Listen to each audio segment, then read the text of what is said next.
I was just wondering if we had audio on anything yet? No, not that I've heard. We do. It's just muted right now. Like, We're live on YouTube right now, actually. Yes, that's why we muted everything.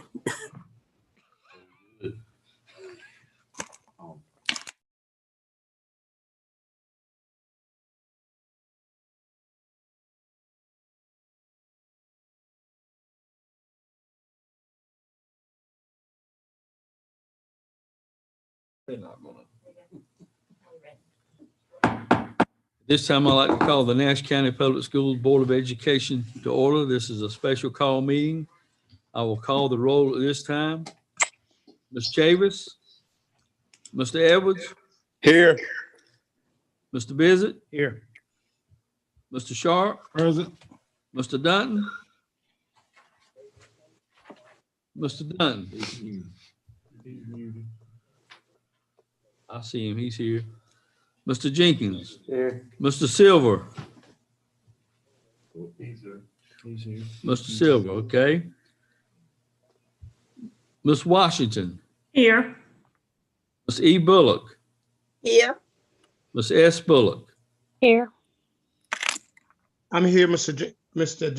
Lamb. I'm here. Thank you, sir. Yes, I'll sir. entertain a motion to adopt the agenda. So moved. Motion by Mr. Sharp, Second. second by Mr. Silver. Yes. All in favor say aye. Aye. All opposed? Motion carried. COVID-19 leave. Ms. Wallace. Good evening, Chairman Lamb, Vice Chair Sharp, President and Zoom board members. I would like to present to you tonight a resolution to the COVID-19 leave and remote work options. The Family First Coronavirus Relief Act, which is known to us as the FFCRA, has been granted an extension. The stimulus bill passed by Congress on December 27, 2020. This allows 80 hours of extended leave up until March 31st, 2021. Employers are not required to continue to offer the FFCRA leave. But according to our board's attorney, the decision to offer this leave through March 31st, 2021 has to be made by the board and approved.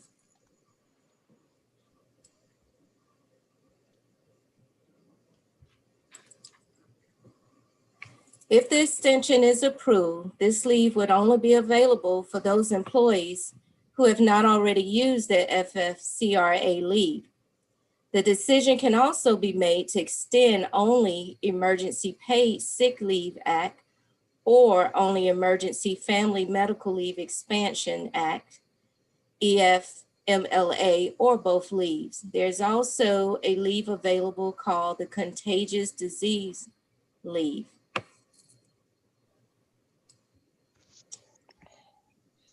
The EPSLA leave provides 2 weeks, 80 hours of leave for an employee unable to work or telework due to a covered reason.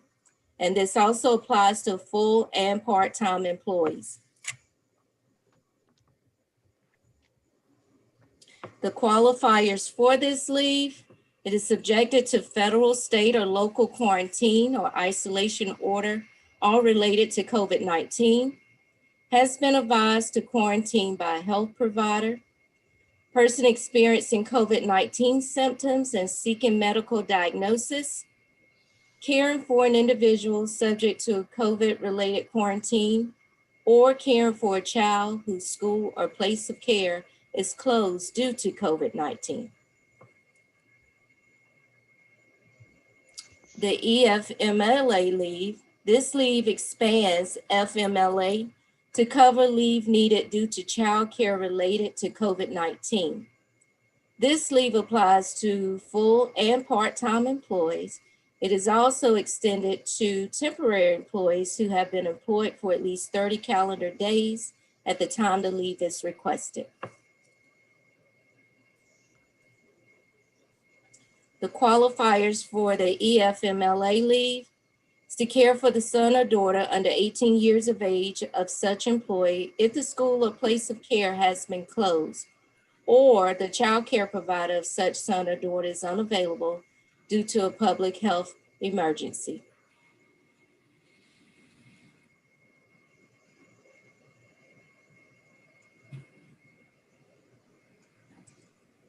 The contagious disease leave, the CDL, is available when the health department orders an employee to leave a work site because of a communicable disease. Examples, issues a quarantine order. In lieu of CDL, the employee may be assigned to telework if their duties are ones that can be completed from home. There's some benefits to approving the COVID leave. Employees have up to 80 hours of leave to take in a quarantine situation. It does not impact their current leave accrued, and schools are eligible for a substitute. There are also some negative impacts of the COVID leave approval.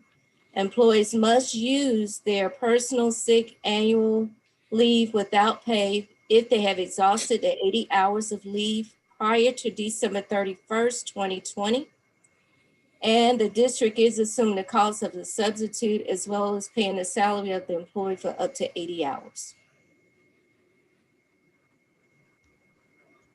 Questions? I've got one question. Mr. Malone, can you speak to that contagious leave? I know we talked about it. Can you speak to that some for us? Yeah, there are two things that I would want to add to what Sheila said. And first of all, I mean, everything she said was spot on. The two things I would add would be one, if you choose to extend the leave, then the way that works is that the state covers the state employees, the state paid employees, but you, out of your local budget, would have to cover those leave days for your local employees. So anybody that's funded out of your local money, typically kind of big picture wise, that would be your cafeteria staff, your cafeteria staff, bus drivers, maintenance, most of your teacher assistants, et cetera, that group of employees, if you were to extend the leave and they were to use the leave, that's a school system expense. The state employees, most all of your teachers are typically paid out of state money, and maybe some exceptions, but most of your state teachers, et cetera, that would be covered by the state. So that's just one thing to keep in mind. Whereas under the leave that expired at the end of December, the state covered all of that leave. When this was extended, if you are a private employer, the benefit to extending the leave is that the tax credit that you receive for this leave, when it's paid out, you get to take that tax credit. So between January 1 and March 31, a private employer that extended this leave would get a tax credit against their tax bill. But because you're not, that does you no good as a public body because you don't pay taxes, then certainly on the local side of that, if you extend it, then that's just the cost. So anyway, I wanted to point that out. The other thing that I would add in is, like Sheila mentioned, the contagious disease leave. This is a leave that's existed and predates COVID. It's always been in existence. It's just rarely been needed in North Carolina and in other places before COVID. So what that leave does is, if the local health director tells an employee of yours that they need to stay home then you are eligible for that leave. That is a state paid leave. So the state would cover the cost of that leave, whether it's a locally funded employee or state funded employee. The difference is, though, that the health director would have to say stay home. And that leave, from what I can tell, does not seem to have any number of days on it. The tricky part about that leave, though, is that it really, as a practical matter, will only apply to your people who are diagnosed with COVID in order to stay home for that reason, or who have been exposed to someone who may have COVID and have been ordered by the health director to stay home to quarantine. It does not apply to many of the other uses that Sheila mentioned to you for the other leave. For instance, it would not apply to staying home to take care of a relative. It wouldn't apply to the healthcare option, but it certainly would cover you if you did not extend that other leave. Your employees who literally have COVID and or who are diagnosed with COVID and or who are told to quarantine due to COVID, it would cover them. The other thing that I would add here, and I mentioned this to Dr. Ellis, is that some of our clients in dealing with that issue have reached out to the local health director, and the health director has either provided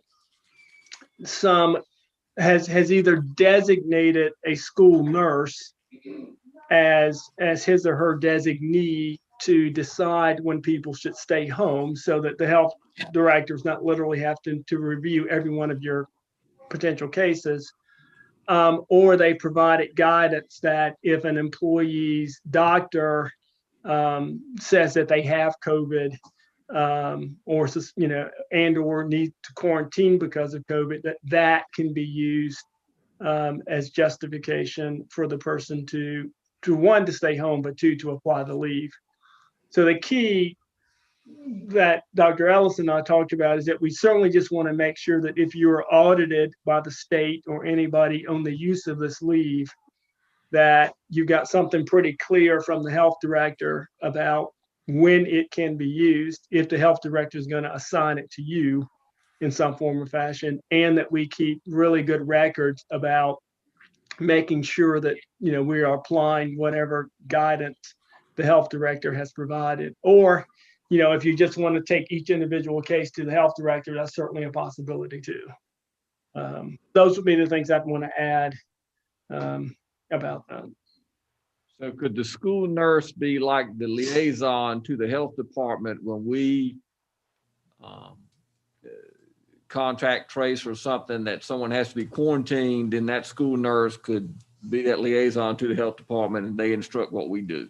Yeah, exactly. And in at least one of our places, one of the school systems we represent, the health director basically kind of deputized the school nurse so that the school nurse didn't have to reach out to the health director, but can make those decisions within certain parameters, on his or her own. And, assuming the board wants to, well, the contagious disease one is not really anything that you need to approve tonight. That's just something, Dr. Ellis, like we discussed, that it is available, and we probably would want to reach out to you or your staff would want to reach out to the health director sooner than later to try to get some guidance on how that might be applied.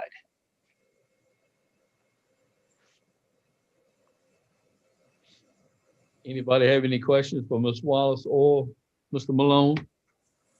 Mr. Chair. Yeah. Just for clarifications, you talked about 4 different types of leave.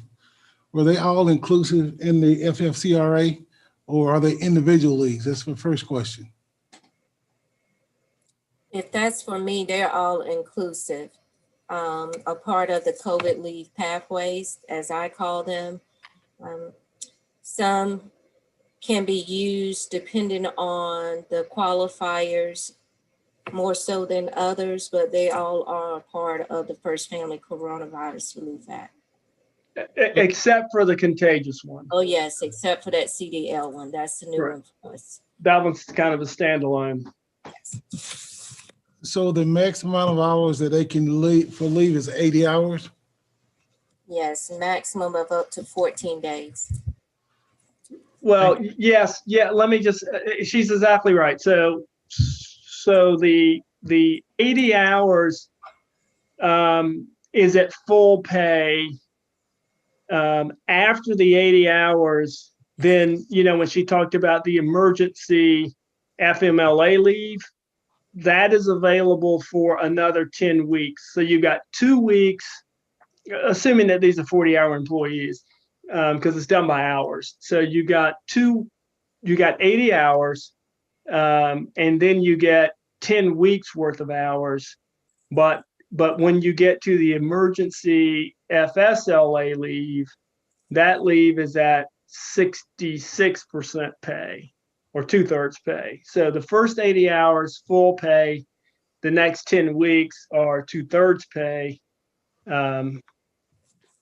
But again, that is, you theoretically, those are going to be your people who are staying home to take care of kids or a family member, et cetera. Because if you have COVID, theoretically anyway, you're gonna be back. Either you're doing the contagious leave, which doesn't really seem to have a deadline, or you would 2 weeks or the 14 days seems to be about the right amount of time. So does that roll over and impact the FMLA, the EFMLA? Yes. And just in case it wasn't clear, but Sheila said it, I just want to restate it. That's exactly what she said. So if you've already used FMLA leave last year or emergency FMLA leave last year, the extension of it through March 31st does not restart your clock. Your FMLA is, you get and use it once a year. So your clock, if someone used it in July, then they still got to wait until July again before they be eligible for more FMLA leave, or in this case, emergency FMLA leave. Okay, that's what I want to know. Thank you. Rod, I'm not questioning nor second guessing what you said, but the documentation that I have, the percentage of pay that you receive is dependent on which of these qualifiers that you meet. There may be some truth to that, correct. Okay. Yeah, that's a good point. That's a very good point. I'm sorry. I just have been using the 2/3 pay because that's what we say more generically within the office. But you're right. There may be slightly different percentages after you. Right. Correct. That is probably up to 80 hours unless they decide to go the FMLA route, which gives them 12 weeks annually if they haven't exhausted that. Correct. But most people theoretically would take the 80 hours first just because it's full pay during the 80 hours. Do they have a short-term leave option? Would I have for their benefits? Yeah, you could do a short-term leave, but it would be, the whole purpose of this was we had something in place first semester for everyone. To extend this at least allows those, because if you didn't, if a person is quarantined, if a teacher or anyone is quarantined right now, they would start using their sick leave. So this is really just for those who didn't take advantage of or needed it first semester. When they exhaust it, but they have short-term leave options. Because the other ones who have used it can't use it again. They would take personal, they could actually take FMLA because everyone can, but this would at least be a bumper for us before they have to start taking their personal leave. And in having conversations with Rod, I really like the contagious leave because that's something I think we can have a discussion with the health department that will not even allow us, Rod, if I'm right, we wouldn't pay anything for that one. That would be a state fund that basically pays for that leave. Yes, that's what wouldn't affect us at all. Correct. That's what makes, so that leave would be similar to the other leaves that were kind of available last year that were covered by the state. But again, it requires the health director, and it's not for staying home with the kids. It's not for staying home with a family member. It is because you're being quarantined due to exposure, or you've been diagnosed with COVID and you've been quarantined for that. Mr. Bissett, there is an emergency leave that we have that gives employees an additional 20 days of leave if they haven't exhausted that. Many times, women that are on maternity leave and not quite ready to depart from the newborns yet, they will use that additional 20 days. I'm not for sure of all of the parameters surrounding that, but I believe that short-term leave would kind of fall underneath that emergency 20-day leave. And everybody has that, or is that an elected coverage? That's for everybody if they are full-time.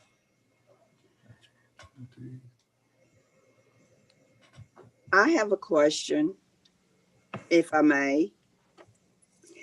Just for clarification, did I understand correctly that with the CDL leave, if you're quarantined or if you're diagnosed with COVID and the health department would be the one to tell you to stay home, if you are in those two categories, then the state will pay the salary rather than the salary come from local funding, and the state would pay for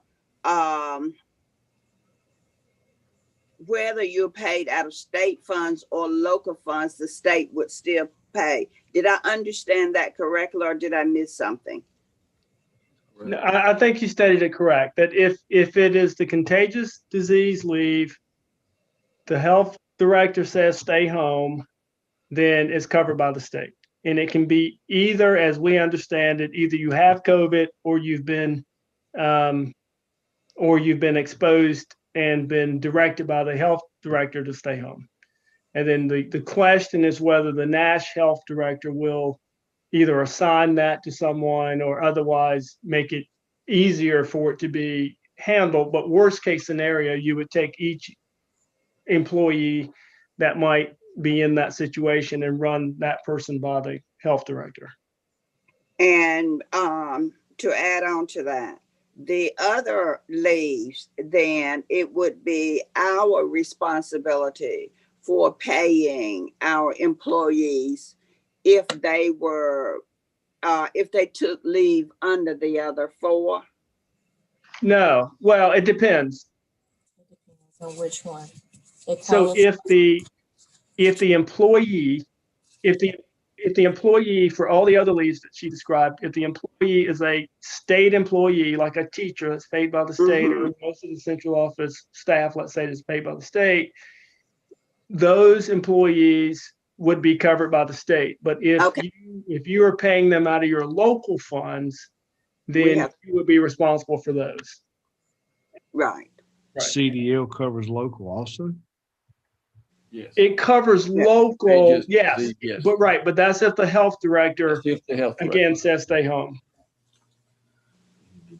Would ask him about that, or? We're gonna have discussions, yes. What is our chain of command as far as, because I can see a lot of paperwork that would have to be enforced and not it going through all our school nurses. Who's going to be the contact person for the health director?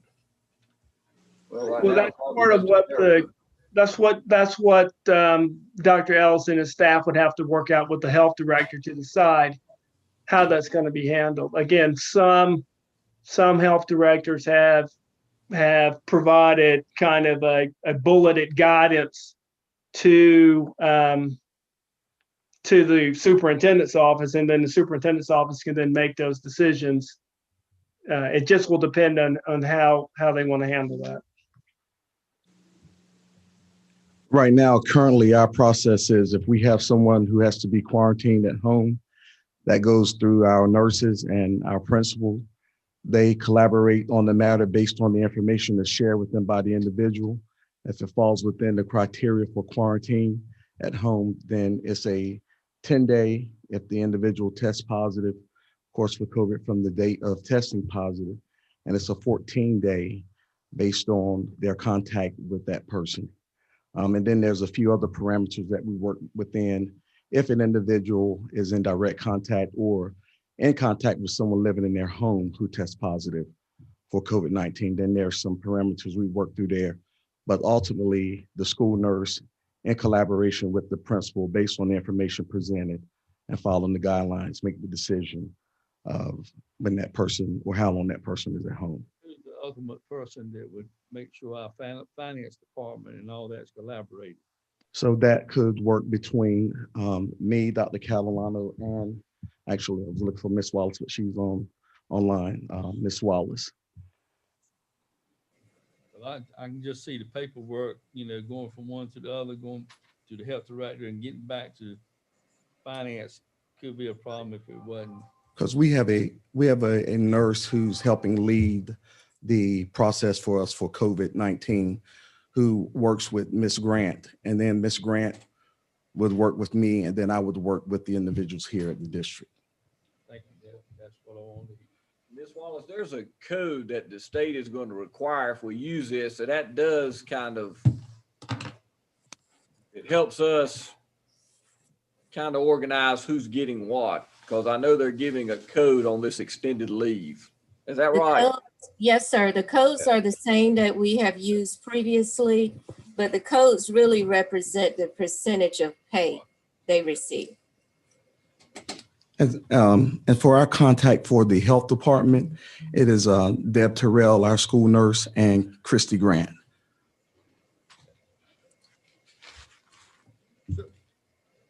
So I guess what you're looking for is for us to either vote to extend the federal or the CDL. The way, Ms. Wallace, can you bring up that COVID leave Tonight. Yeah, you don't have to vote on the contagious disease leave. That's something that's available that the superintendent's just going to reach out to the health director about how to best implement it. That one you don't have to vote on. It's the extension of the So if we COVID go the leave. CDL route, do we need to extend the Family Care Act? Well, they cover slightly different things. If you don't extend what we're calling generically the COVID leave, then you will not be allowing leave for your employees that need to stay home for childcare reasons or who need to take care of a relative or family member that, has COVID. It would only apply to a person that needs to quarantine. I just want to make sure that was on the table and everybody understood that. Y'all may not be able to answer this at this time. Do we have any local funded people on leave right now, quarantine? I'm sure we do. I'm sure we do. I don't need a number. I was just wondering. With cafeteria, bus drivers. So yeah, I'm sure we have a few local funded teachers, but not right now. I don't know if any of those on quarantine. So we would need as a board to vote now for the extension of the COVID-19. But not the Chairman. Lane, go ahead. Thank you. Just real quick, and this may be grasping at a straw, but is there any way to monetize what we might be exposed to, I guess, locally? I mean, the chance that, I guess, financially in covering this, we potentially aren't able to cover every position or fund what we need to on a local level. If I phrase that question right. Can I put it in these terms, Dr. Ellis, maybe this will help them understand that it's nothing additional. It's just like you're paying a person for comp time. You're paying them, but they are not necessarily doing the work. It's nothing above and beyond what you're already doing. Because of health reasons, you're paying them. It's just like if a person had the flu or some other type of illness. Of course, they may have sick leave, they may not have sick leave, they may have comp time, whatever the case may be. I'm paying you in your absence for those 80 hours to help you through this until March 31st, if that makes sense. It's nothing above and beyond, because I'm paying these people anyway. Unless you had to bring a sub in, some type of sub for that person. That's, but most of your classified people, majority of them, Correct. not all of them, but majority of them are paid with local funds. And we don't get subs for them. Correct. Good point. And before that conversation, remember, in a school, it could start with the principle of, do we need to move forward with any of this leave? There are some teachers could work virtually still. So there's a lot of, parameters, in my opinion, where a principal can decide, do we need to use this or not?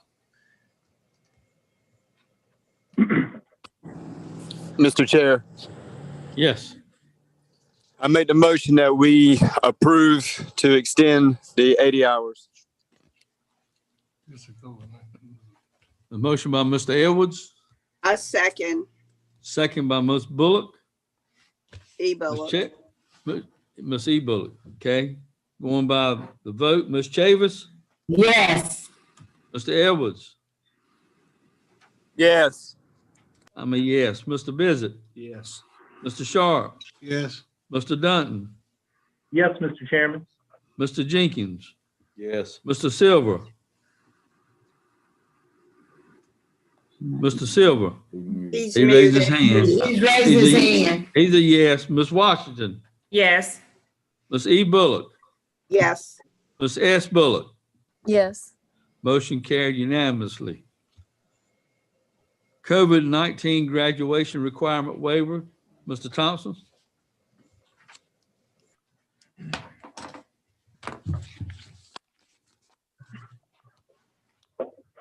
Good evening, Chair Lamb, Vice Chair Sharp, and board members. Tonight, I am presenting to ask the board to approve a waiver that will offer all high school principals the flexibility to allow students in the class of 2021 the opportunity to graduate with the North Carolina graduation requirement of 22 credits rather than the additional local elective requirement of 28 credits. Students have faced many challenges related to COVID-19. This waiver will allow principals the opportunity to work with seniors in their schools to ensure that equitable outcomes are present for all subgroups. This request is similar to the mandate given by the North Carolina State Board of Education and North Carolina Department of Instruction for the class of 2020 last spring. Students will still be required to complete all core area courses and exams successfully that are mandated by North Carolina legislation and the Future Ready core curriculum.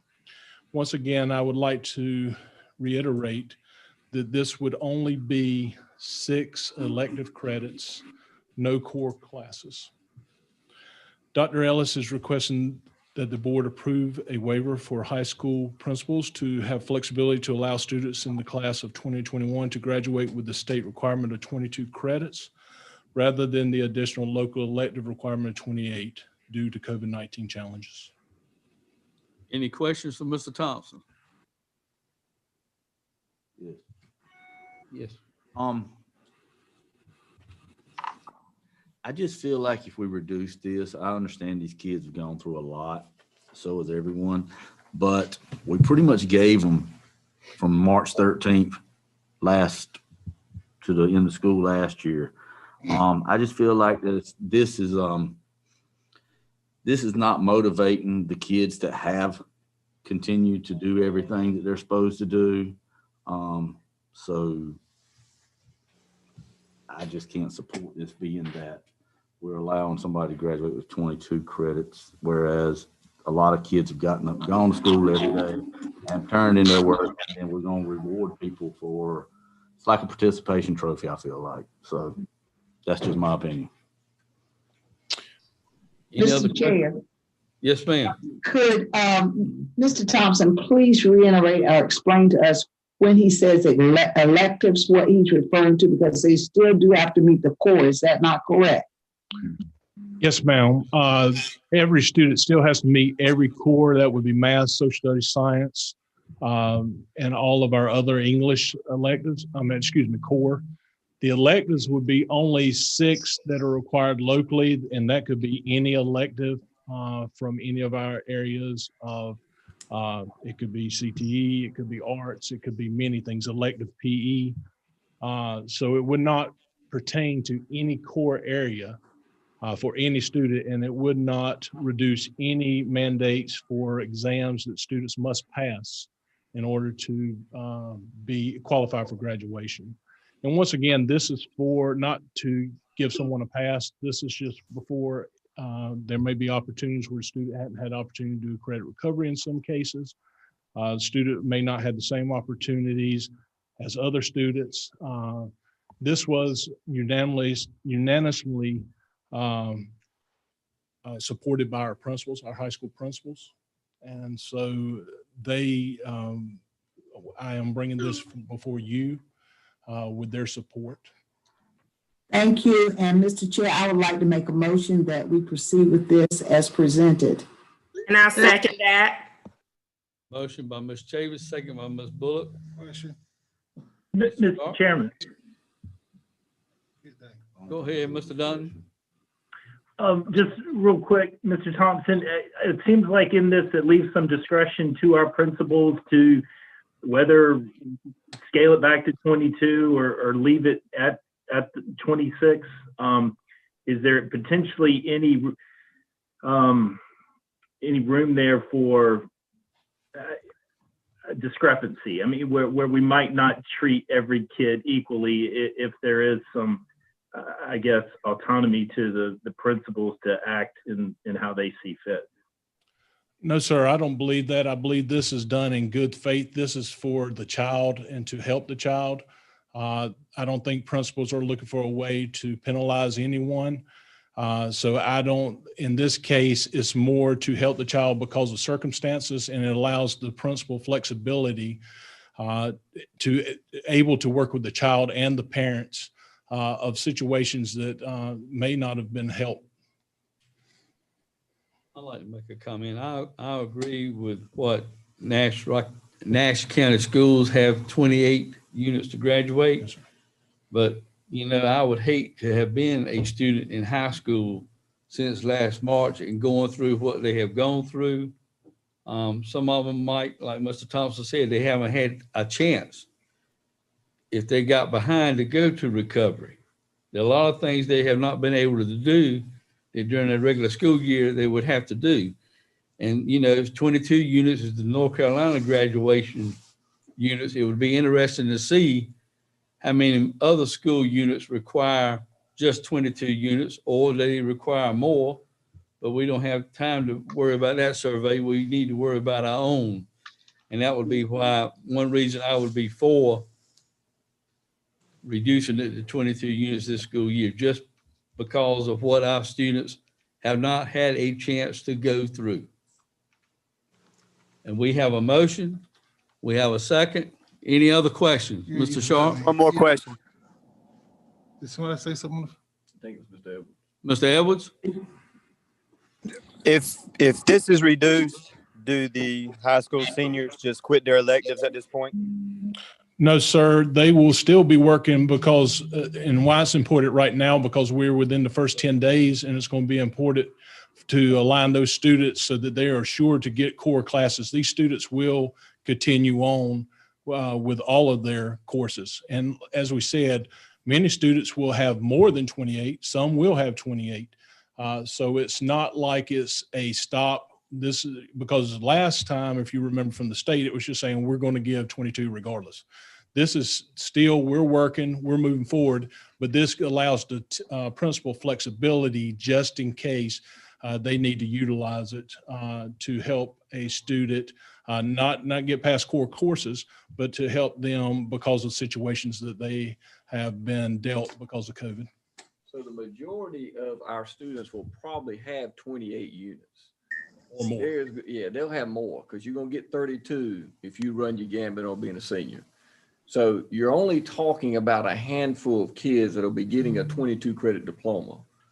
And the issue is they haven't had time for credit recovery, after school, all those things we normally do at second semester around this time to try to get those kids who need that 22 to credit diploma in their favor. It's not, I don't want you to think we're handing out, everybody's getting 22 credit diplomas. It's not that way. I don't even think we handed out, but so many last year because most seniors have already got 22 credits. So are you saying that we may be the reason they couldn't get to 28 because we couldn't offer something for COVID? No, I'm thinking that these 22 credit students are probably mid-year juniors, they're overage juniors, and they can't get enough credits for that 28. Why can't? Because if you say if you didn't have a very good freshman year, you're already behind.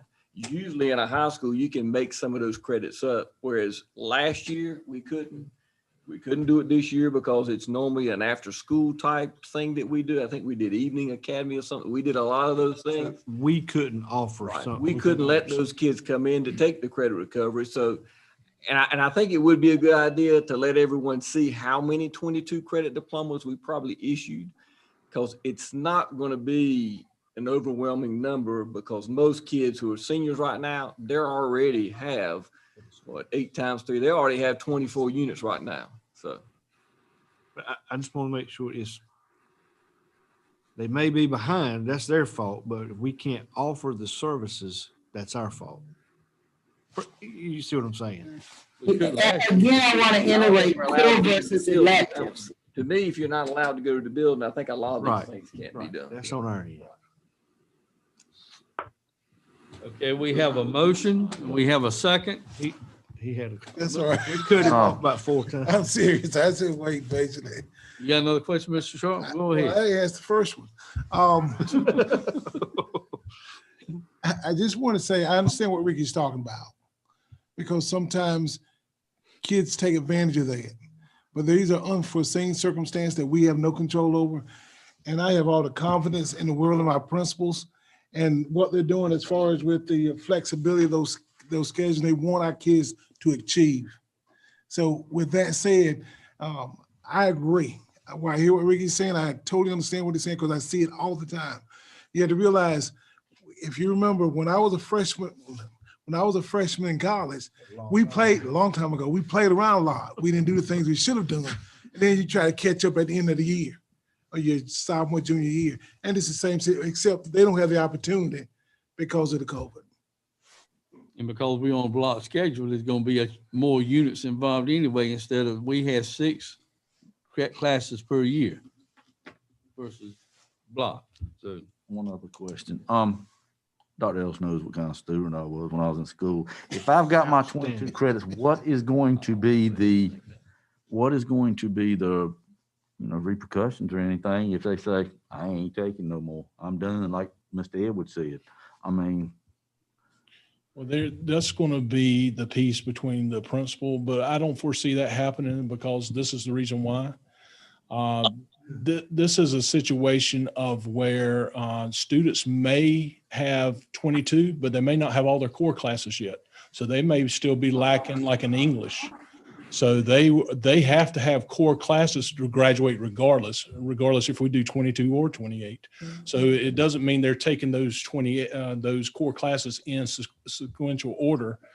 So they may have 2 or 3 of those that they're having to take now.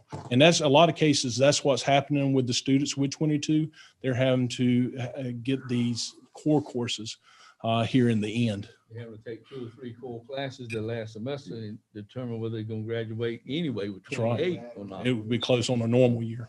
I know, and Dr. Ellis, you might answer this. How many, and you probably can't, how many are we even looking at?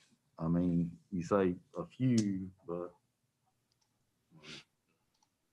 any idea? I don't know. I'm thinking it's no more than 20 to 30 kids, because you got to realize kids aren't going to just, if a senior finds out now, I've got 22 credits, I can leave. Well, they can't leave, because most second semester seniors are taking English 4, so they can't leave. There's a required English class, so they're not all going to just leave. They still have to have core requirements. And remember, those 6 electives means PE, sociology. Some of the classes aren't required. So, I mean, to me, you're still taking your basic core classes. So. And I think our principal do an excellent job as far as monitoring and controlling that. So we had to put the confidence in our principal that these students aren't gonna just say, I give up, I'm quitting now, I got 22 hours. And there's a process to graduate. So you don't just take all of your courses and then you're done. You still have to apply for graduation. And even if you decide to try to graduate early, there's still a process. The principal still has to approve it. So there's no way that you can just take those classes and be done. You still have to continue until it's time for you to graduate. So it's only a way of kind of balancing out the things that they've experienced, because not every student played around. There's some students who, okay, I may not have been able to take this on a spring semester. I had to wait until the next semester. Those things happen as well, in addition to credit recovery and all the different, the principals just need that flexibility to be able to accommodate for those changes and those differences. I understand about the core classes. What bothers me is these teachers that teach these electives. And, you know, that's my concern. They're not done because you got freshman courses, PE electives. So when a student gets a high school schedule, their freshman, sophomore, there are built-in electives. So those electives aren't going anywhere. An elective class in a PE in a high school could contain sophomores, juniors, seniors, freshmen. You're not doing away with any of the classes. You're just telling those kids who are behind, they're not taking electives, which will reduce the amount of kids in an elective. So when you're thinking about going to Plan B and you're thinking of a PE class that could have 50, if you reduce the electives for some of those kids, you're right, you're going to reduce that class, which might help us, in my opinion. But there's never a time when I say I don't have enough for a PE class. That's not how it works in high school. So we could have a student that's not taking an elective that may be taking extra core classes, so their credit recovery is going to be negative. Right. A 22 So credit not going to get diploma, away right. with it. A 22 credit diploma candidate, their schedule looks like this: English 1 and English 2, a math 1, a math 3, because they're catching up every core class that they have failed. So they got to double down. They got to double down. It is very hard to graduate in a 22 credit diploma when you have nothing but core classes. That is not easy to do. But I think it'll allow these principals that flexibility to say, because I've got the numbers of how many failures we have in a high school. So when these principals start having a conversation about, okay, you failed English 4, you need that and English 3, they have to push those kids in those courses. If you had 28, they wouldn't graduate because you're going to need to get those electives like the PEs and all the other things. That's why I think those principals are going to need that flexibility more than ever now. It may even help the dropout rate, because if they're in that. That's what it did last year. That's what it did last year. And it will also help the graduation rate too. Right. And if the students are required by the state to have 22 units, but we as a district required them to have 28 units, that's under normal circumstances. We are not living in normal times right now. So we're talking about just 1 year. We're not talking about making the change permanent. So I think we owe it to our students to do whatever we can do that will help them become successful. All that the state requires is 22. 22 units. The rest is what we as a district require. And I think we need to look at that and give our students the chance that they might be successful so they can move on with their educational career. Any other questions? We have a motion by Ms. Chavis, a second by Ms. E. Bullock. Roll call vote. Ms. Chavis, how do you vote? Yes. Mr. Lamb, correction on the record. The second was by me. Oh, excuse me, Ms. Washington. No problem. We both did, but it's fine. You can give it a. All right, we have a yes from Ms. Chavis. Mr. Edwards? Yes. No. I'm a yes. Mr. Bizzett, Yes. Mr. Sharp, Yes. Mr. Dunn, Yes, Mr. Chairman. Mr. Jenkins, No. Mr. Silver, Yes. Ms. Washington, Yes. Ms. E. Bullock, Yes. Ms. S. Bullock. Yes. The motion passed by a 9-2 margin. Thank you. Nash County Public Schools strong reopening plan update. Dr. Ellis. So this is just an information item. I wanted to just make sure we go over a few of these. We talked at the last board meeting about some metrics. I put some more information in there tonight. So I'm just giving an update to the board. Slide. So the ABC Collaborative, which we are a member of, came out with some statistics that I thought I needed to share that I thought was promising for kids returning to school. And it basically, the study shows that secondary transmissions in 11 districts. So what it's got is 11 districts there that opened under Plan B first 9 weeks. And there's about 80,000 students in that district. If you can go to the next slide.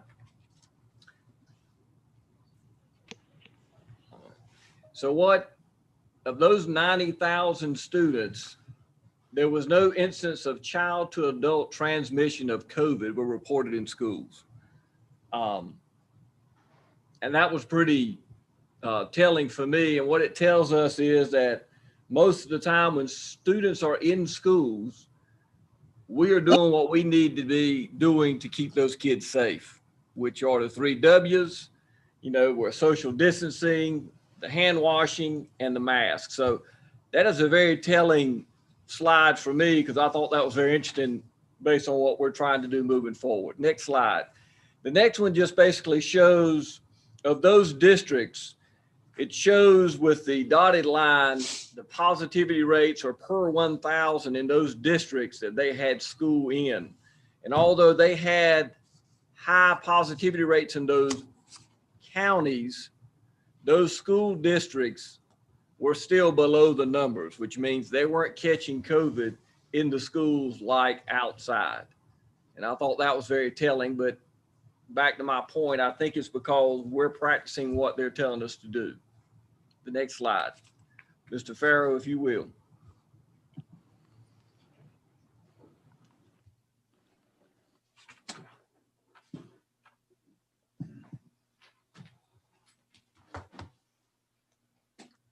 From January 6th up until this point, Nash County is still listed as critically red.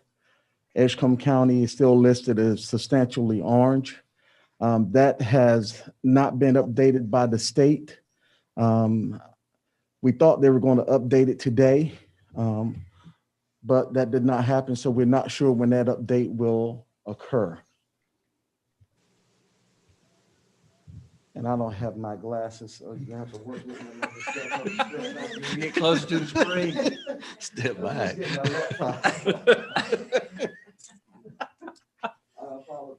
You Tough getting old.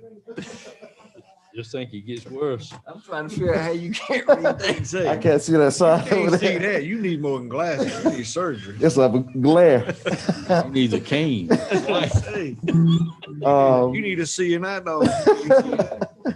Oh, Lord. So our positivity rate for Nash County, and I want to go back to, I want to start at December 18th. And remind you that December 18th was the last Friday that we were in school before Christmas break. And so then if you look at the next date, the 4th of January, that was the Monday of our return from Christmas break. And then January 8th was the Friday of that same week. And of course, you're looking at January 15th, which was last Friday. So if you look at the positivity rate from that last Friday before Christmas break happened, and you'll see that there was a steady increase, and that increase has fairly stayed consistent for Nash County with a positivity rate on Friday at 13.1%. Now, that may be different as of today, but remember, this is as of Friday. Positivity rate for Edgecombe County, the same starting on December the 18th, had stayed pretty consistent on increasing up until Friday the 15th at 11%. The number of new cases, if you look that Friday that we got out before Christmas break, we were at 9. The Monday we came back, we had 21. The Friday of that same week, so from Tuesday to Friday that week, we had 23 new cases. And last week, we had 13 new cases. Number of individuals quarantined, you can see that number has decreased. 166 on December 18th. We were at 197 when we came back on Monday the 4th. That Friday the 8th, we were at 180. And last Friday the 15th, we're sitting at 136. Ms. Wallace.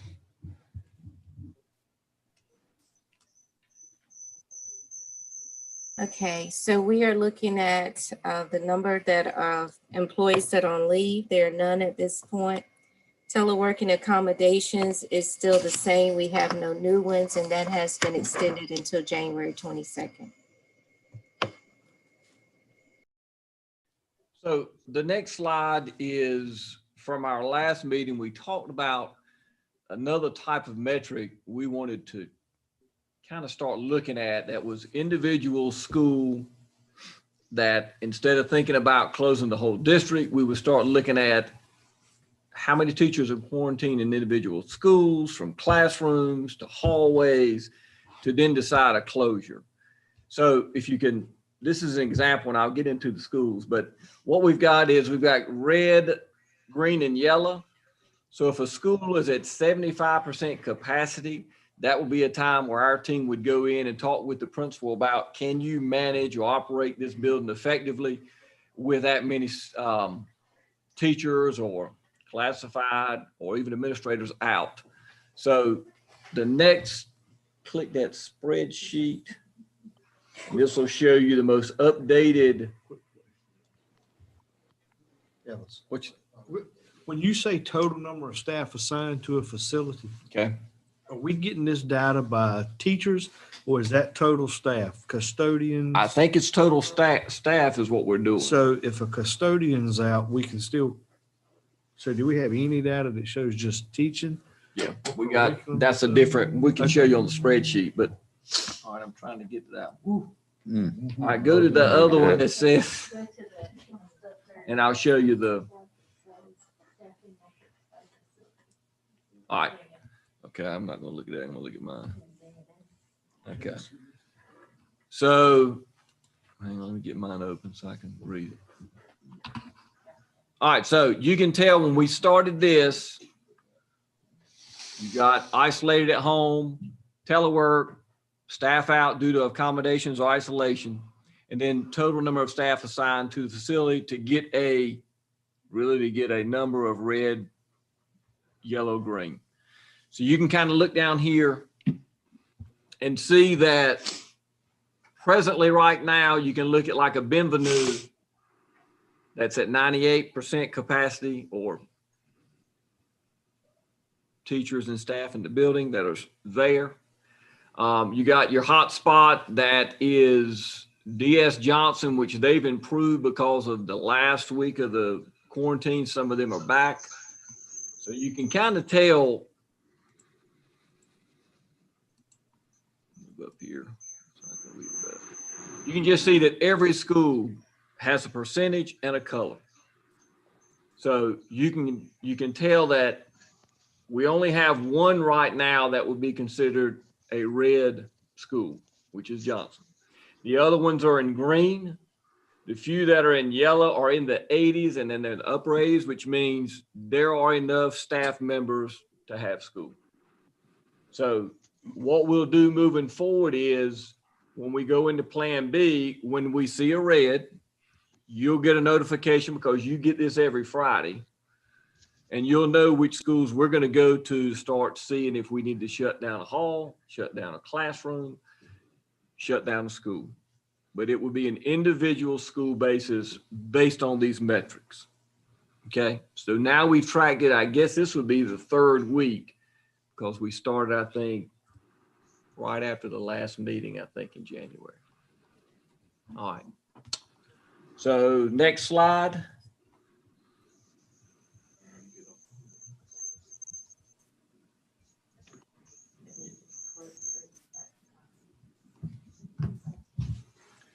Dr. Catalano, to Mr. Bissett's question, I can't read that, but I know in staffing metrics by facility, there are ones that measure teachers.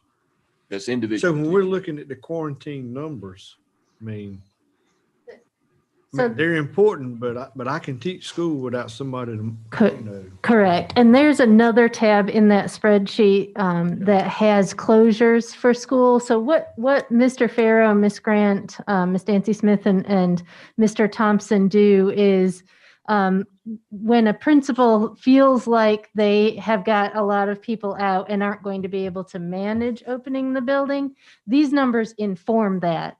If you're red, that does not mean that that school's not going to open. It may be that those people who are out are in different positions that can be covered and school can be managed. Ms. Nancy Smith, do you have anything you'd like to add to that? You have to speak into this. D.S. Johnson has been a school since we transitioned to Plan B, has had several staff members out and they've been in and out. So we've worked closely with Mr. Woodard to ensure that he could open his building.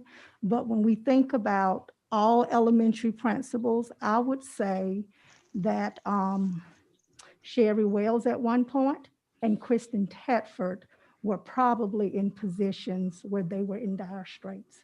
And we worried about them a little more because of the number of staff members they had out who were quarantining and just could not work. They did not have the capacity in their buildings. Mr. Woodard, on the other hand, has used his teacher assistants, has doubled up some classes, things like that, to ensure that he was able to provide instruction in his classroom. And I think we actually put in one of them like bus drivers. So when we had the issue with Johnson, then it became, so did a bus driver, does a TA driving for the school? I mean, that's when we start thinking about who else, you know, as far as teaching kids, you're right, we can basically break that down. You know, if we had somebody like that, say a TA that taught, would they not get substitute pay that day instead of TA pay? I don't know if they do that. I've heard that being done, but I mean, I would think to take that responsibility on this time, like we all said, this is not regular circumstances. And a TA is the lowest person, or a bus driver, some of the lower people on our payroll, I think they ought to at least get the substitute pay. If they're not. The issue with us has been not that the teachers are getting COVID as much as the quarantine. So if we can let an elementary teacher go home for those 10 days and the TA be in the classroom while they still virtually run the classroom, then that helps us because we can manage it. And then it helps us with the leave because we're not paying anything. Now that's going to be difficult, a little bit more difficult in a middle and high school, but that's how these elementary schools have been able to survive. They've been plugging those holes, and someone can teach virtual, and that's what I'm thinking when the high schools and the middle schools get into this, they're gonna have to figure out a way. I don't have a history teacher today because of quarantine. Can I combine a virtual class with a teacher's class? That's what you got to start doing, because even with this leave, we would want the principals to do everything they can first so we don't have to pull any funds. We would really want them to be able to figure this out in a building before we start using local funds. I can remember, I had a bus driver that I wouldn't hesitate throwing in the classroom. It can handle any class, do just as good as a teacher. But to be treated fairly, they need at least a substitute teacher's pay instead of a regular teacher assistant's pay. We can certainly look into that. And I think you will see that every school looks different. Some of our elementary schools, as well as some of our middle schools, not so much in high schools, but their electives are virtual. And what that means is they'll free those bodies up in the event that they need them to cover their core classes.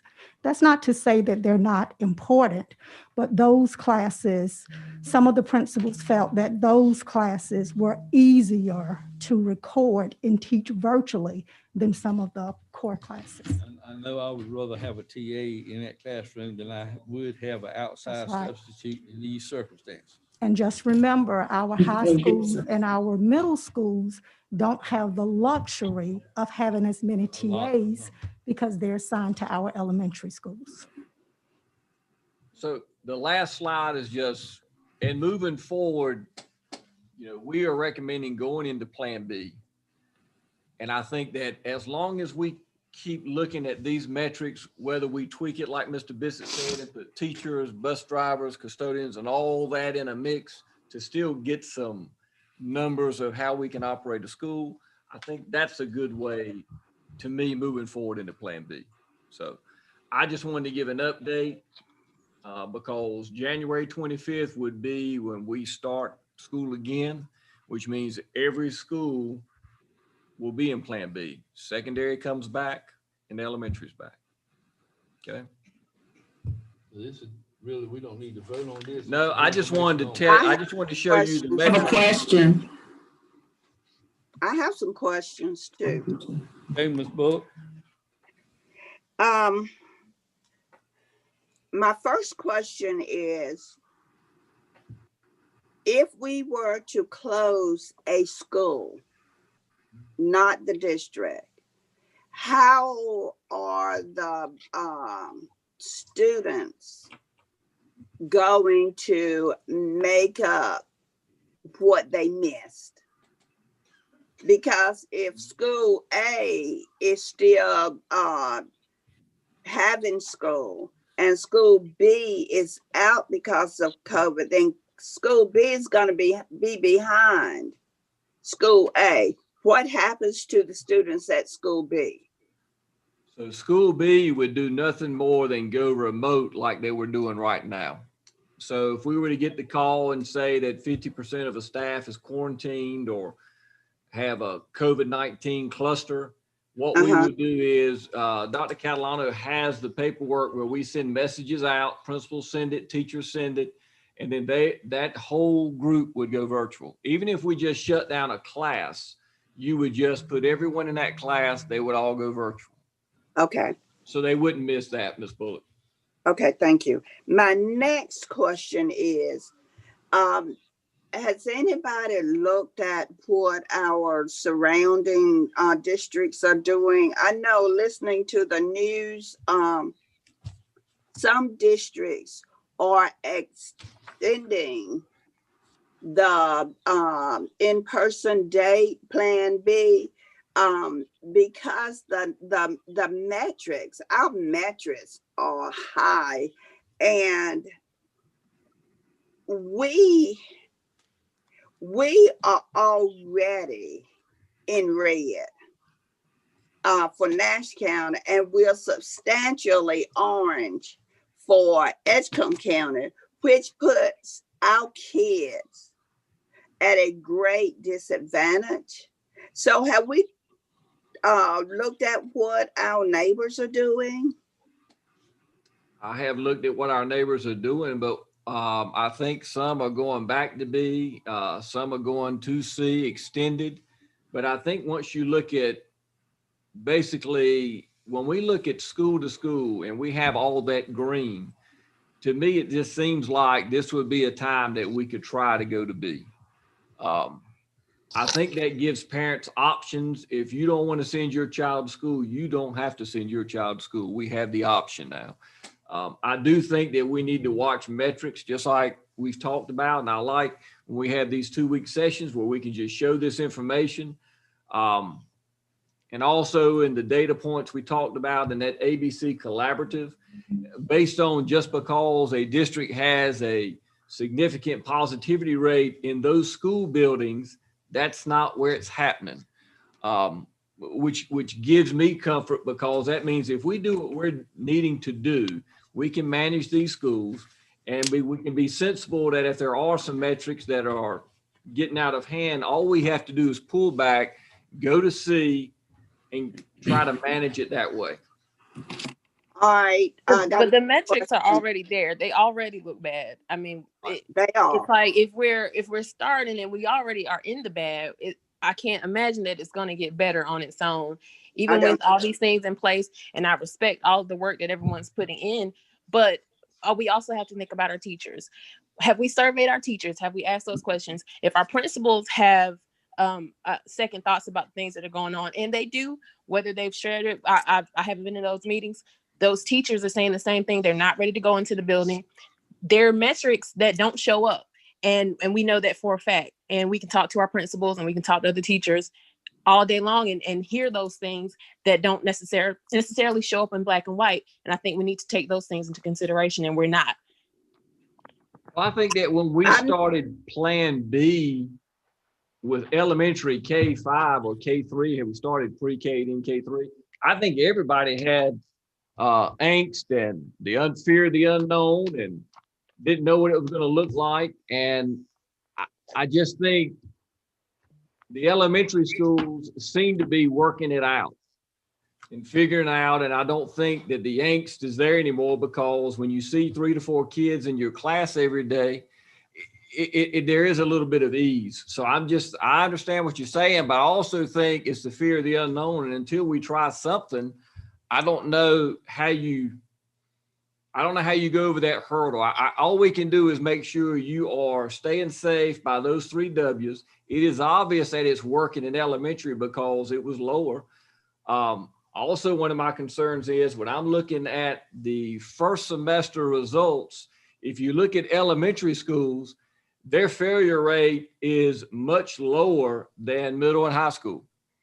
And I know that's because we've had direct instruction from teachers, although it's Plan B, half days, and it's still better than I think what they're getting. So I don't know how to answer the question of if teachers are nervous, but I just feel like with our numbers right now in the buildings, I think it would be a time to open. Mr. Ellis, Superintendent Ellis. I hadn't finished my questions yet, but I yielded to Ms. Bullock, but I would like to finish my questions. Hey, go ahead. All right.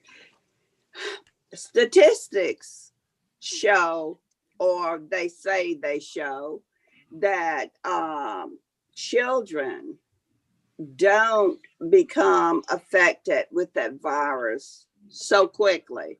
They don't say they don't get it, because they actually do, but statistics say that they don't get it as much.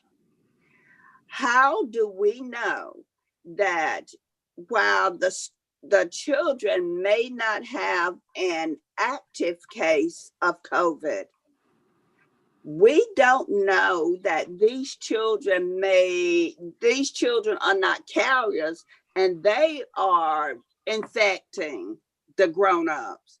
And I know from the phone calls and the emails that I get that our teachers are not comfortable, and some of our parents are not comfortable, and they are not ready to send their children back to school.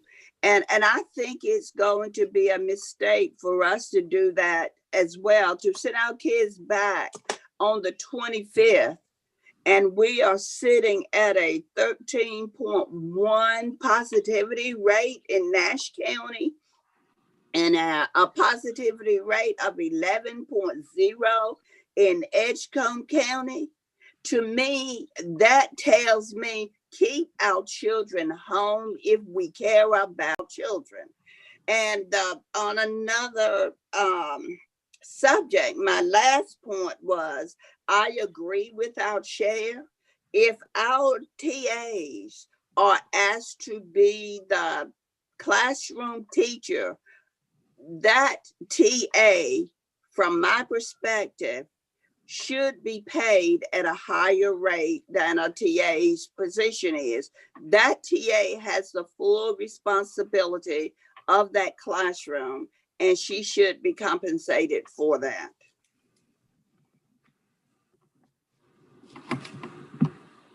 Any other questions?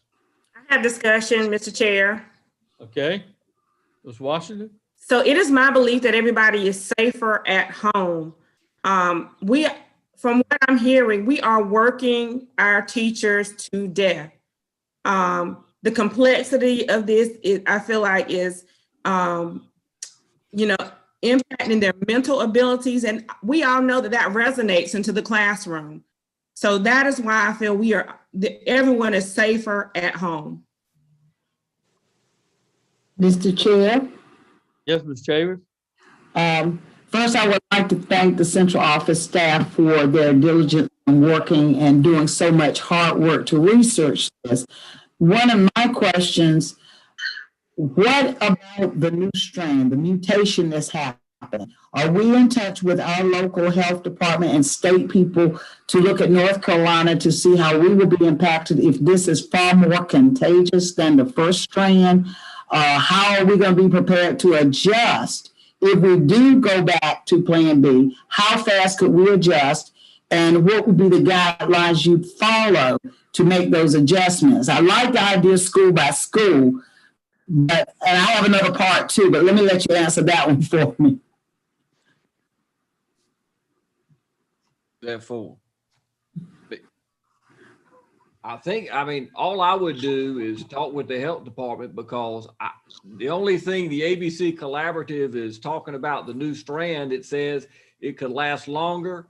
If there's a vaccination, it's still possibly the vaccine could take care of this one as well. But I think it's too new for us to start making. But I think that the health department would be the place we would talk to about that. Now, other question I've had tonight while we were on, several texts from teachers and other staff regarding the fact that we as board right now are Zooming, and they're going to be required to be face-to-face. Yet, as a board, we're not all comfortable being face-to-face. They want some kind of flexibility in their options, pretty much like the students. How are they, if they have pre-existing conditions for themselves or spouses or other members of their household, how are we going to address looking out for our teachers if they fall in those criteria? I'm assuming principals are going to go case by case like we've done with first semester. Ms. Wallace talked about the 80 hours if someone has the leave. We're trying to make sure we have everything in place just like we did first semester so that teachers won't be caught in the middle of this one. That's the safeguards I think we're trying to do. And I thank you for restating that because some of the parents are just tuning in and some of the teachers are actually just tuning into this meeting. I think they may have missed that part, but thank you for restating that. And thank you again for the staff, because that's a lot of hard work. And I do like the metrics of showing individual schools. I think that's a good way to look at that. But I do believe that we do need to keep our teachers in the loop and get their feelings in this whole metric situation as well. May I please make a comment, Mr. Chair? Go ahead, Mr. Silver. I apologize for my phone and my internet going in and out. I certainly understand the sentiments of both those that want to go back and those that do not want to go back. I probably can't stay online to make any type of vote because many of you know I pastor and I work on Tuesday nights. It's called Bible study. And I got to keep my job. So I got to make this thing quickly. And I got to get off the phone for you guys so I can go teach Bible study because I do want to get paid. Don't want the deacons to tell me I don't have a job. At any rate, I think we should hold off on returning to school now and push the date back further. We have to listen to everybody, the medical professionals. We have to listen to the parents who are concerned about their children's safety.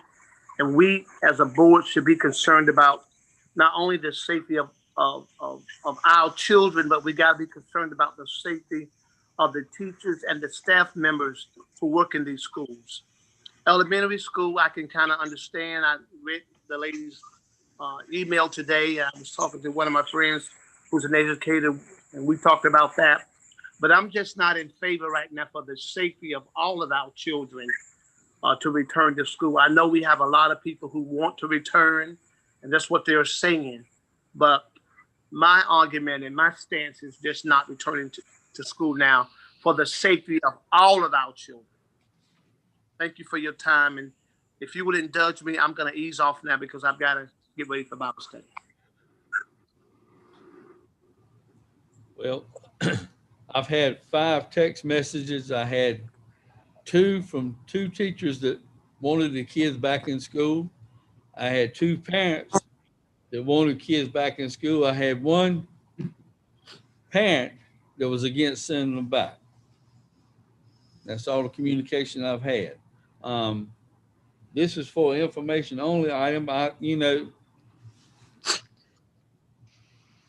As much success as our elementary schools have had, and the way the data looks with the lower cases, yes, I think it's time to get the middle and high school back and clear. Working with our central office and with the health department, that's something we can pull back quicker than we can keep prolonging going back to see whether or not it is going to work. That's just my opinion. Mr. Chair. Mr. Chair. Ms. Bullock? Since we are not voting on this, I do want the record to show that I am totally against our sending our kids back to school on the 25th. I just wanted to make sure that my constituents know that I listened to the messages that I received, and I am not in favor of school reopening on the 25th of January. Right. I agree. And also, I want to make sure that I'm clear when I say there's some things that I'm willing to take a chance on. Pedagogy, structure, styles, I'm not willing to take a chance on anybody's child, a parent, or this community. And I think that needs to be put out there. I agree. Well, the parents have an option, a clear option. Yep. Amen. Mr. Edwards? Any other discussion? Mr. Edwards? Did he? No, I was just going to say, it's just like they said, take everybody's thoughts, opinions, and what they know into account, to include the ones, teachers, cafeteria staff, upcoming bus drivers that do want the children back in school. And as a parent of kids in the system, I've seen what putting my children back in school has done for them and how happy and excited they are. I couldn't believe it when I picked up my own boy and saw the smile on his face on his first day back in October. So with that being said, and how much better he did during that little bit of time. So me being an actual parent of a kid in the school system and listening to the teachers and the principals who support the kids coming back because they are educators. Let's also don't forget about those that are in support of them coming back. So I support it, and I appreciate this just being an information only tonight. Thank you. Any other questions or comments? Mr. Sharp? I reserve my statements for last because I'm sort of, while this is the information only, I have deep reservations too about startup because, keyword, asystematic. I know kids have a tendency to be resilient. At this point, I'm not necessarily concerned about the kids. I'm concerned about the parents and the homes that they go to. Because we have folks that are senior citizens. I know we're trying to get the vaccine inoculated with the senior citizen first, but it's going slow. I know the folks that is highly impacted are people of color who, and if you look at that spreadsheet that we just saw, the one that's bearing the most significance is Ms. Johnson. So they're in that situation. The one thing that stands out with this is that basically the parent has the option of not sending their kids to school. That's not a mandate, it's an option. So the way I would say, if you don't feel comfortable with it, don't send your kid to school. If you don't send your kid to school, then that means the superintendent and his staff had to find means to educate those kids on virtual. That's their responsibility. That's what they get paid to do. The other thing is, I think the way you fix this is I think we push the Department of Health and the state to vaccinate our teachers. We got a drug that's out there right now for COVID-19. It needs to be a higher priority that our teachers get vaccinated first. I don't know how that's going or if anybody took that lead to push that, but I'd like to hear more on that side before we leave out this meeting tonight. As far as vaccination. Yes, sir. We were in 1B, I believe, on that scale last week, but we got pushed. We were going to be the first ones. I think this is over 75 and older, but then we were going to be next. The state then came out with 65 and older, which bumped us down. I know that the health department has been in conversation with our school nurses about vaccinating. So I do think that's going to come to fruition, but I know that we got bumped down since last week. We talk about education being a priority. So if what we need to go to bat for is our legislation, folks who make that decision. If we put our teachers in a higher priority, then they should be up there. We say how much we appreciate them and what they do. Talk is cheap, action shows of what we really care about. So I think we need to, as a board, talk to our representative, whoever we need to talk to, and Dr. Carolina, maybe you could emphasize where direction we need to go to make sure it's pushed that our teachers get elevated up on that scale to get their vaccination. Because if we want our kids in schools, our teachers, some of them don't feel safe about that. The way we combat that is get the vaccination. Bill, I think one of the strongest methods as far as pushing that, the NCAE, and I haven't heard anything about the NCAE. That would be a good starting point to push for all teachers of North Carolina. That's absolutely right. Any other questions or comments? I'll entertain a motion to adjourn. So moved. Motion by Mr. Bissett, second by Mr. Sharp. All in favor say aye. Aye.